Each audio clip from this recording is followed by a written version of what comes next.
Hello, many friends. Welcome. This is a video about my special projects that I'm starting for 2026.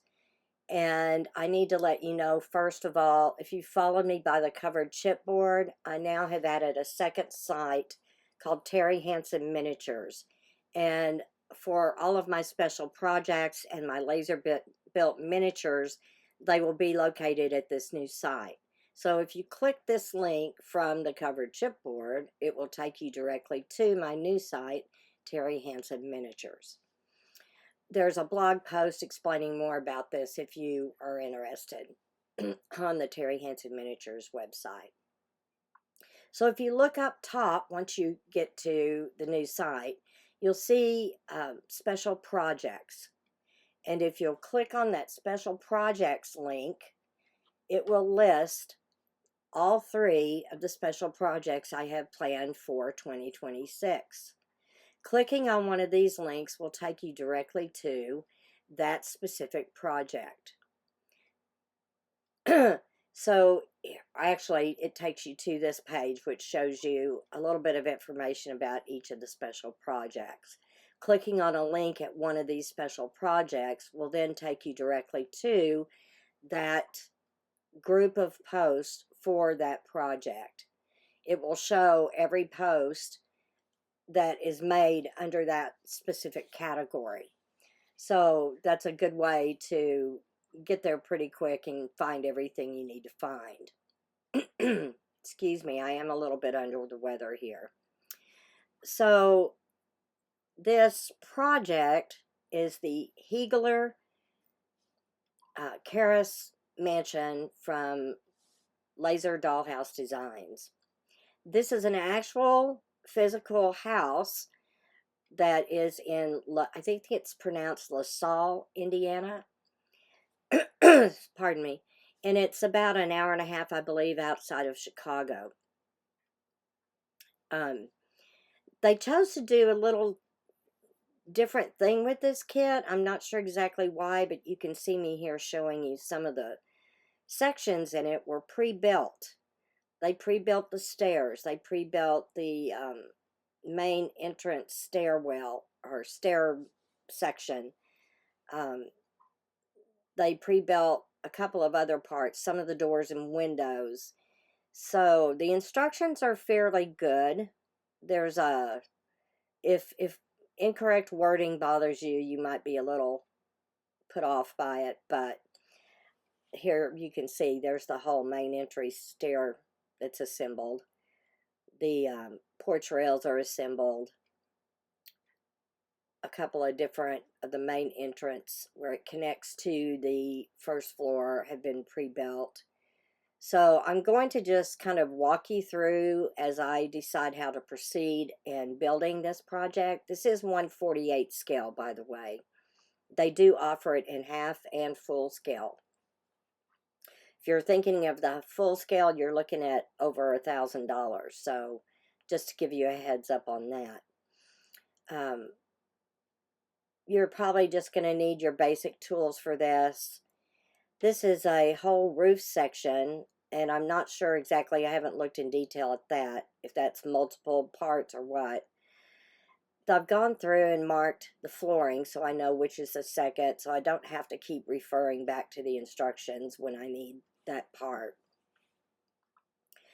They did bag up all of the doors and windows. I'm assuming that railing to the left, on my left hand, is part of the upstairs. And then they've also bagged together the roof pieces, which is nice. You don't have to go digging through everything. I'm sorry, guys. I've got that crud that's going around, so I'm a little nasally and coughing and tickly throat. They also bundled together all of each floor, the walls for each different floor. And you'll see there's little tabs sticking up on the top of those pieces. So they've numbered. And then also the flooring, the notches on the flooring are numbered. However, they used an outline font and they're very difficult to read. I did have to get a magnifying glass, and a few of them I had to just kind of guess on. Here are the porch posts that have been previously put together, and they are to be glued into those little sections at the front of the flooring there. I'm going to show you how these pieces fit together. So that piece slides in, and then this piece goes in the 4 holes, connecting them and holding them together. I do suggest that you glue that as well before you put the posts in. Here's the stair railing. You've got to be really careful with these stair railings. They're very fragile, very thin wood. These are the bottom floor stairwells or staircases, and this is the upper staircase. And there is an issue on the first floor anyway with that first floor staircase. We'll get to that in a bit. But here I'm going to just go ahead and dry fit all of the pieces into the first floor so that I can get an idea of how things go together. You can see some pencil marks on the floor. I previously put all these pieces in place, and once I had them in place, I went and marked around the walls so that when I go to do flooring, I know where to stop my flooring, and as I do the finishing on the outside porch area of that first floor, I know where to stop that to not interfere with the walls. So I'm just going to bring these all together and put them in, and we'll see how it looks when it's all put together.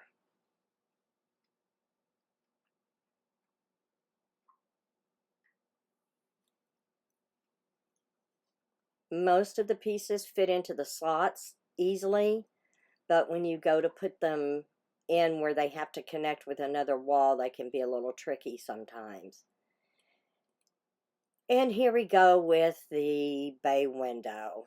I have a love-hate with bay windows, especially when they're cut in 3 pieces like this one is, which is generally how they're made because you can't curve the wood.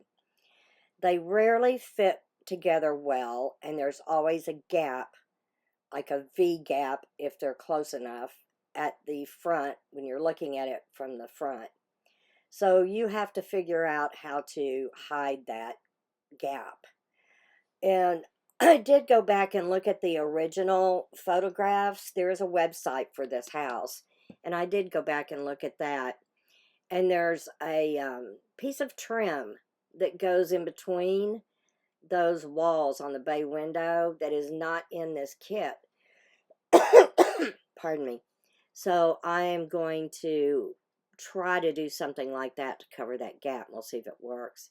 Here's a piece where it's awkward to put it together because not only do you have to go into the bottom, you have to slide that tab into that slot. So you kind of have to wiggle things around to get it in.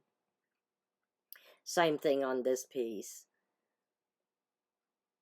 I just tried to put it in the wrong way right here, and I realized it and have to turn it around. Let me get a drink.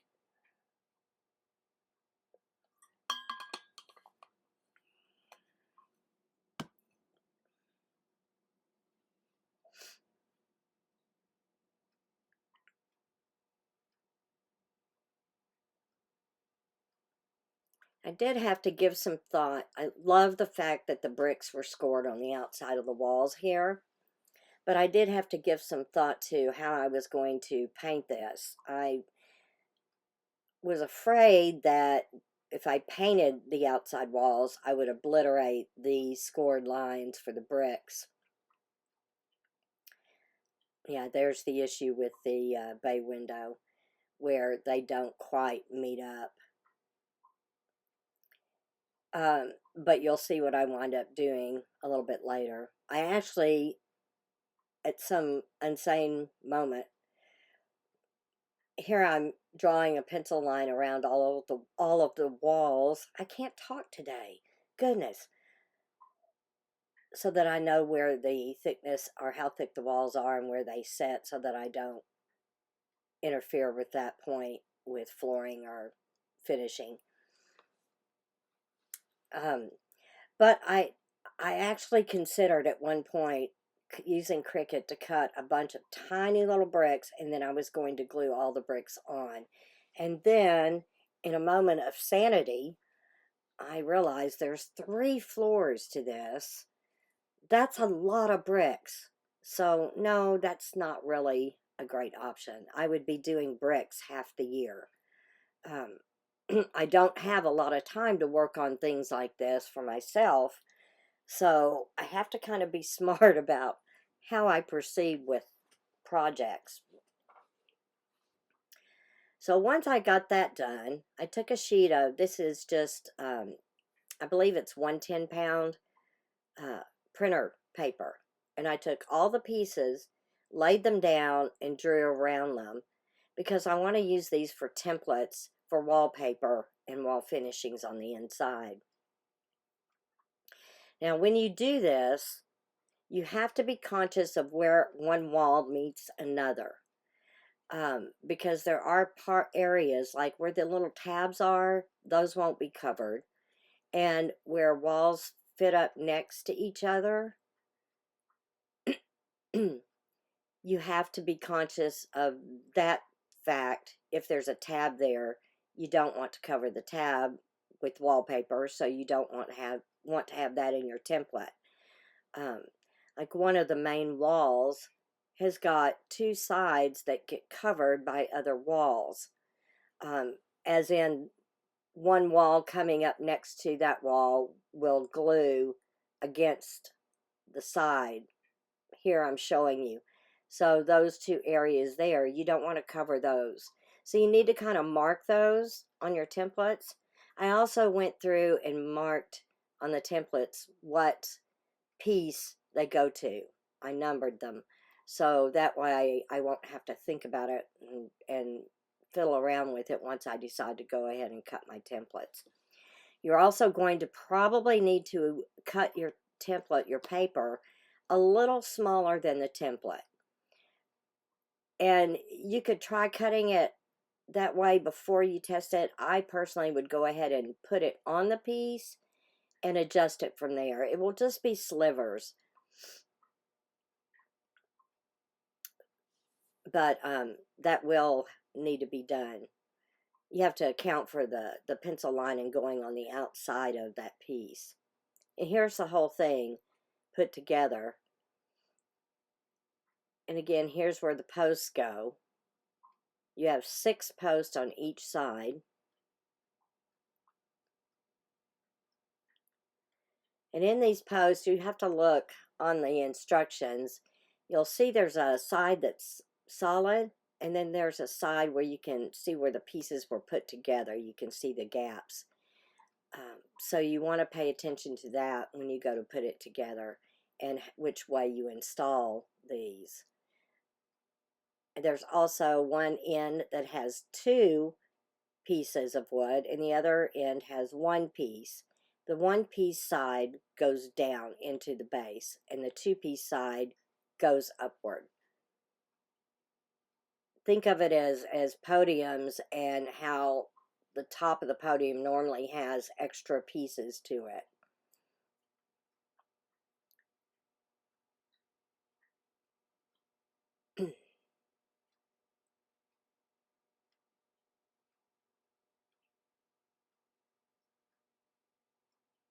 And I know it's less expensive to do black and white photos, and I do it too, but it's really a shame when you don't get color photos. You can see here the instructions are showing you which side should face forward. So it's the solid side, not the multi-layer side.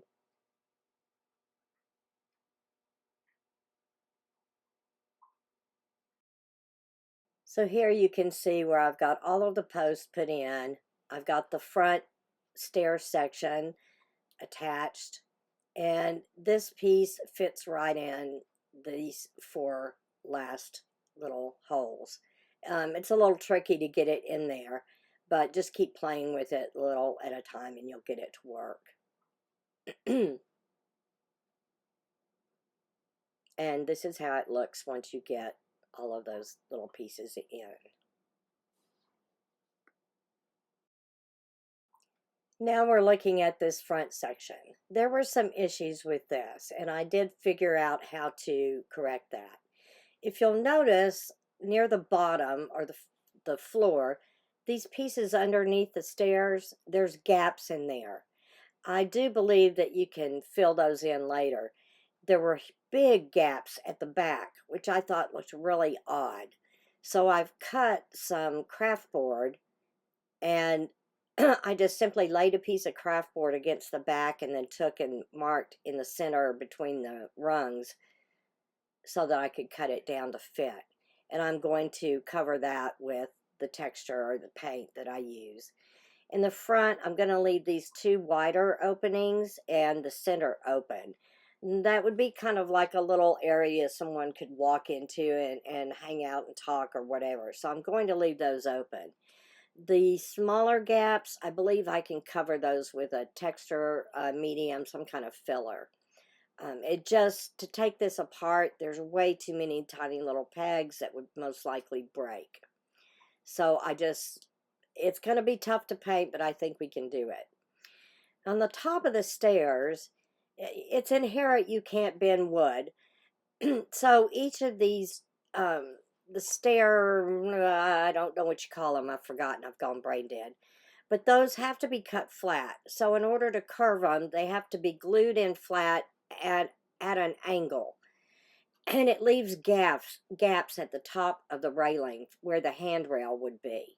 I didn't like the look of it. I tried several different things and I wound up with this solution. It's a simply baker's twine that I have glued to the top where a handrail would be. And it actually worked out really good. The width was good, and it will all be covered up and will cover up well. You might have some texture there, which wouldn't be a bad thing.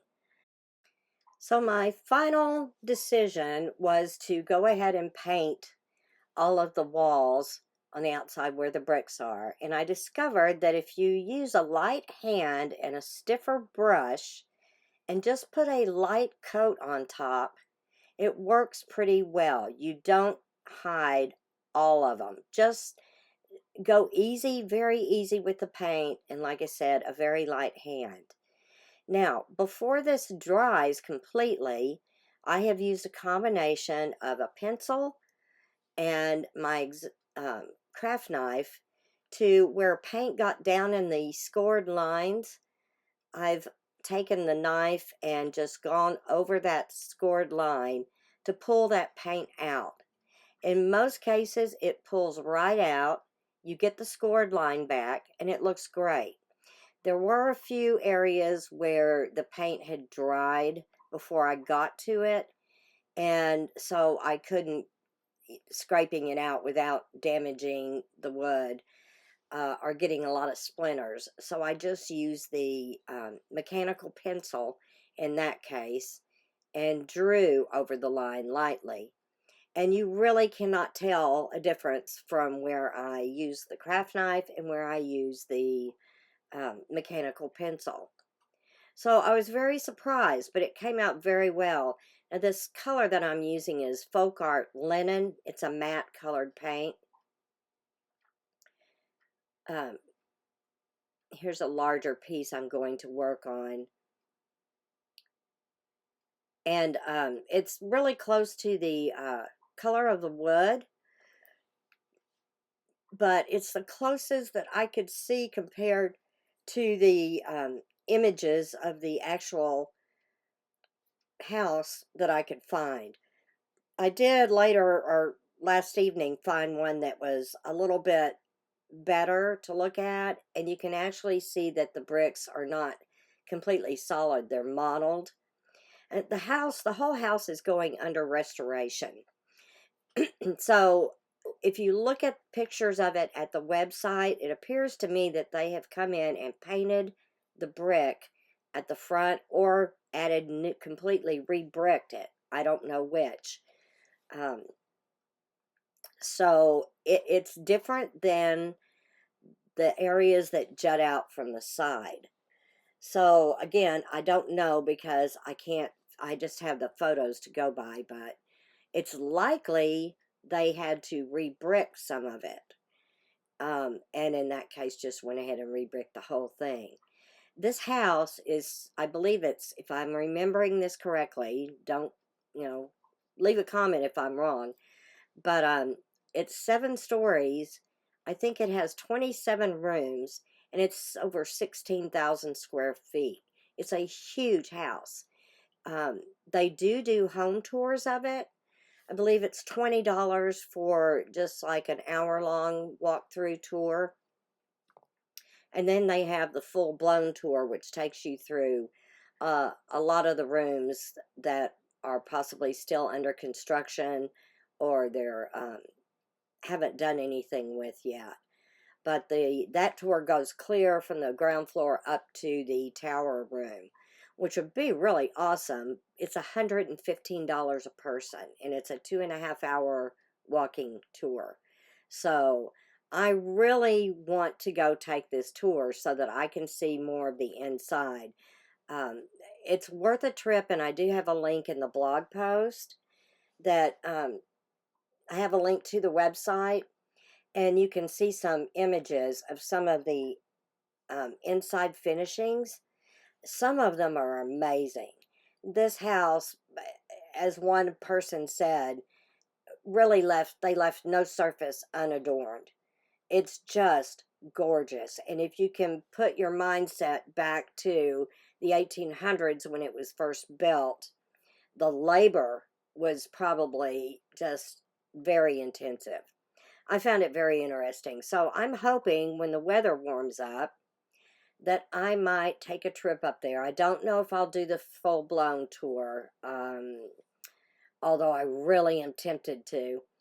I may just do the $20 one because, again, I'm doing a miniature. It's not going to have 27 rooms in it. But I would like to take some of those elements that I could see from the tour and use them inside the build, if possible. Again, we're dealing with 1/48, so you are kind of limited in 1/48 scale as to what you can create. Okay, so I did want to touch before we finish. I finished painting all of the walls. I put them back in place. As I said, there was a photo that I saw where the bricks appear more modeled, and I will have I'll try to get an image of that I can show you. Well, I can't actually do that, but in part 2, we're going to come back and finish do the final painting on the walls, and then we'll start working with our templates, I think, and the flooring. But I did want to touch on the stairwell issue that I mentioned before. So if you look on these lower, it's the bottom part of the stairs, you'll see that there's 2 little notches here at the bottom. And all of the floors, I took this one out, but let me show you. The floors have a piece that's already glued in right here. And I believe this is supposed to be the bottom underneath, I think the riser, the stair riser for the very bottom stair here. And then once you put these in place in those little holes, then you have your completed stair, okay? And then you have another wall that goes here. So I tried all 3. There's 3 of these. They look exactly the same. When I put them up next to each other, they're exactly the same. I tried all 3 of them. Well,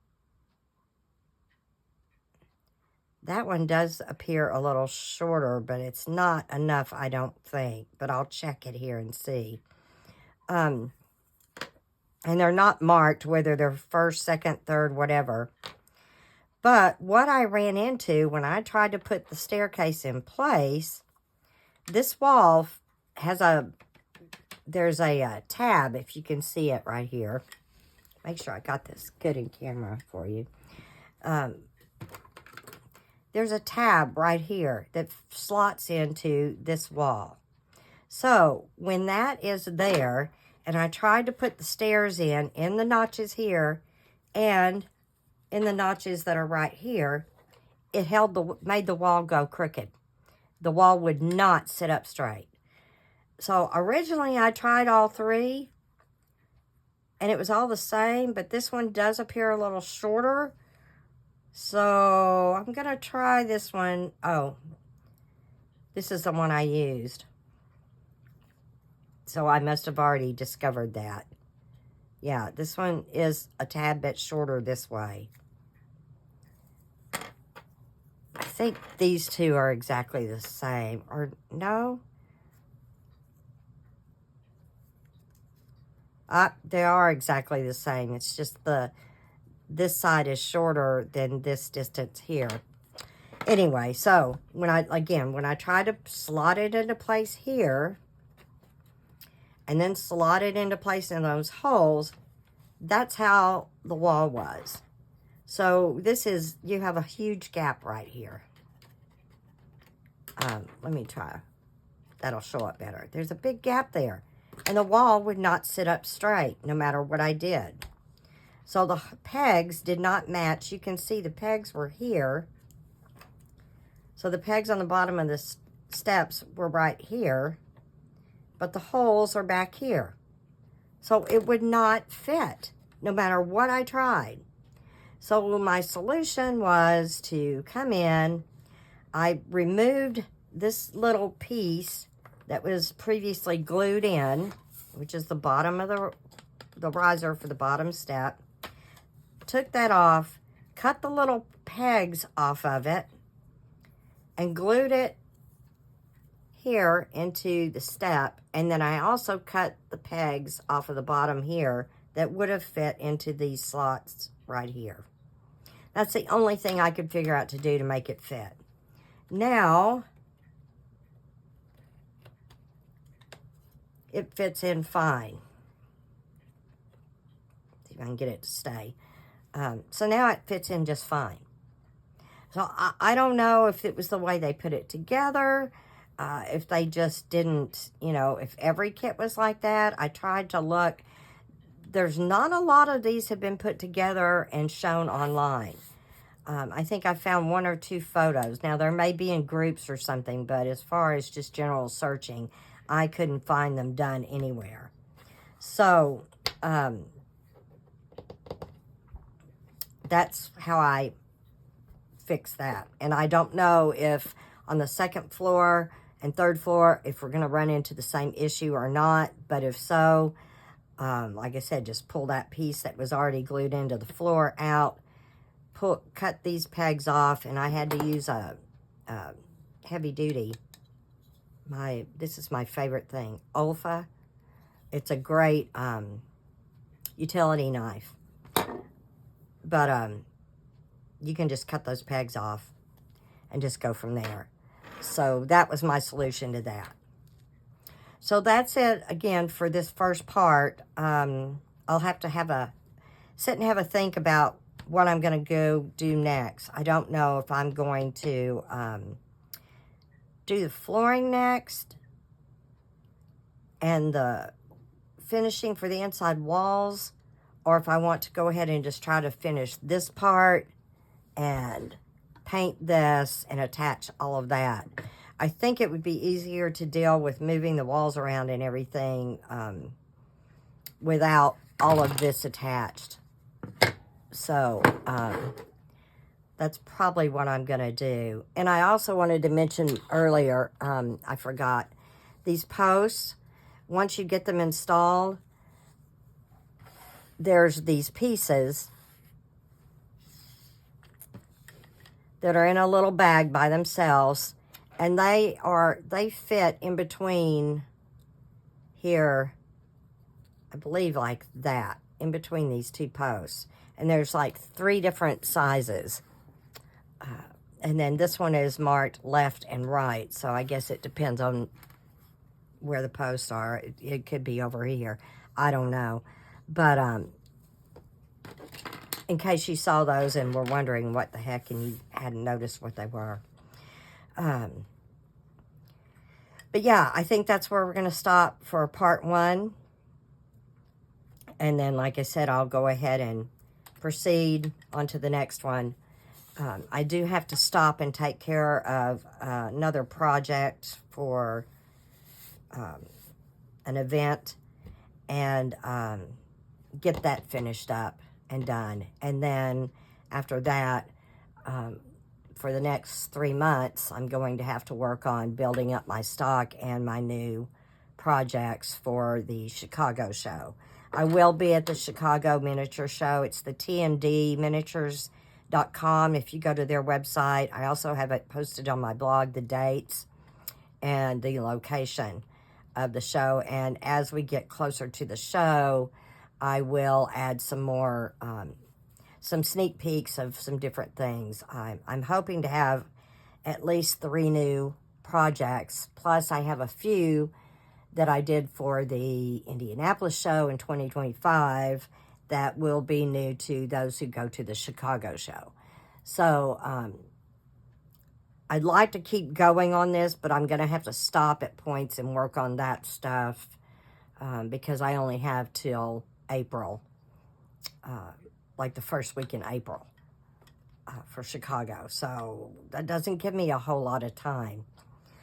So it may be after Chicago before I get back to this, or it may be just short little bursts here and there. So we'll see how that pans out. But thank you for stopping by. I hope that this has encouraged you to pick up this kit. It's going to be really, really nice when it's finished.